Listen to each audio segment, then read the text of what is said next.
Good morning student. आज मैं आपको शब्द ज्ञान में लिंग पढ़ाएंगे। लिंग क्या है ना। शब्द ज्ञान लिंग यहाँ पर है। लिंग कितने होते हैं? लिंग दो होते हैं। एक तो होता है पुल्लिंग, दूसरा होता है स्त्रीलिंग। तो पुल्लिंग शब्द जो होता है वो पुरुष जाति का बोध कराता है और स्त्रीलिंग जो होता है वो स्त्री जाति का बोध कराता है। जैसे हम आपको एक उदाहरण देंगे, जैसे पिता हो पुल्लिंग हो गया और माता क्या हो गई? स्त्रीलिंग हो गया। तो पुल्लिंग जो है पिता और माता जो है वो स्त्रीलिंग है। तो देखिए इसका जो इसकी डेफिनेशन है वो इस तरह से है। शब्दों में जिस रूप से पुरुष या जाति का होने का पता चलता है उसे लिंग कहते हैं। लिंग के कितने भेद हैं? लिंग के दो भेद होते हैं। तो देखिए सबसे पहले आपका आता है पुल्लिंग, उसके बाद आता है स्त्रीलिंग। तो पुल्लिंग जो होता है अभी मैंने आपको बताया, जिन शब्दों से पुरुष होने का पता चलता है उन्हें पुल्लिंग कहते हैं। और स्त्रीलिंग जिन शब्दों से स्त्री का पता चलता है उन्हें स्त्रीलिंग कहते हैं। तो देखिए इसी के साथ हम आपको कुछ उदाहरण देंगे कि लिंग क्या है। देखिए सबसे पहले पुल्लिंग। पुल्लिंग में क्या है? लोहार। लोहार को हम स्त्रीलिंग में बदल देंगे। लोहार जानते हो किसे कहते हैं? लोहार होता है जो लोहे को पीटता है ना। लोहे को पीटता है, जैसे कंचुली बनाता है, चिमटा बनाता है, ये होते हैं लोहार, है ना। तो लोहार को क्या कहते हैं? लोहार को स्त्रीलिंग में है लोहारिन बनता है। लोहार पुल्लिंग है और लोहारिन स्त्रीलिंग है। इसी तरह से श्रीमान।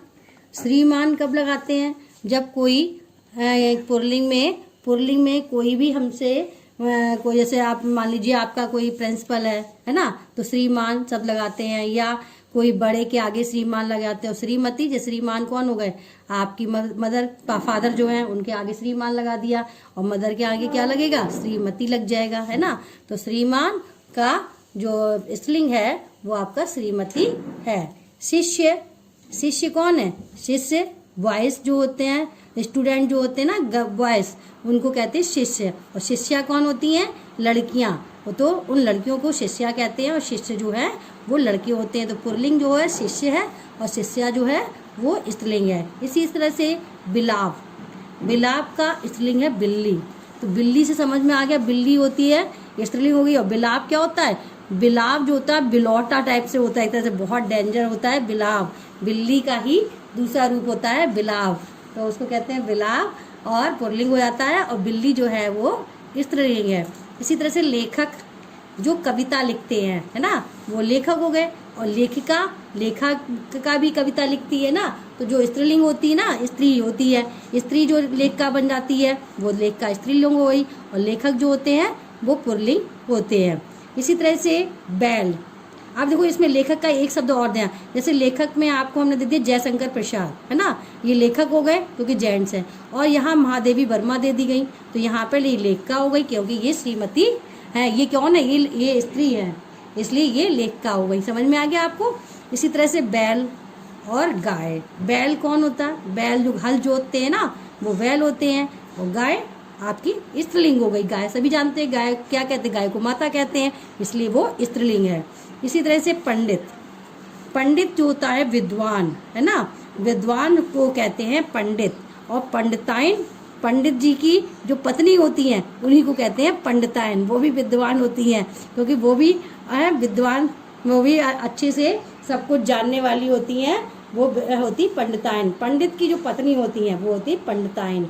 इसी तरह से सेठ। सेठ जो होते हैं, सेठ बहुत धनी लोग जो होते हैं सेठ कहते हैं। और उन्हीं की पत्नी जो होती है उनको कहते हैं सेठानी। ये क्योंकि ये स्त्रीलिंग है और ये आपका पुल्लिंग है, सेठ है। इसी तरह से कवि। कवि जो है वो कविता करने वाले होते हैं, कवि, है ना। और कवियत्री जो होती है वो स्त्रीलिंग। कवियत्री भी कविता करती हैं और कवि भी करते हैं। कवि होते हैं पुल्लिंग होते हैं और कवियत्री जो है वो स्त्रीलिंग है। तो बच्चों आज मैंने आपको लिंग के बारे में बताया, है ना। तो आप लोग इस चैप्टर को अच्छे से पढ़ेंगे और पुल्लिंग और स्त्रीलिंग भी अपनी कॉपी पर नोट करेंगे।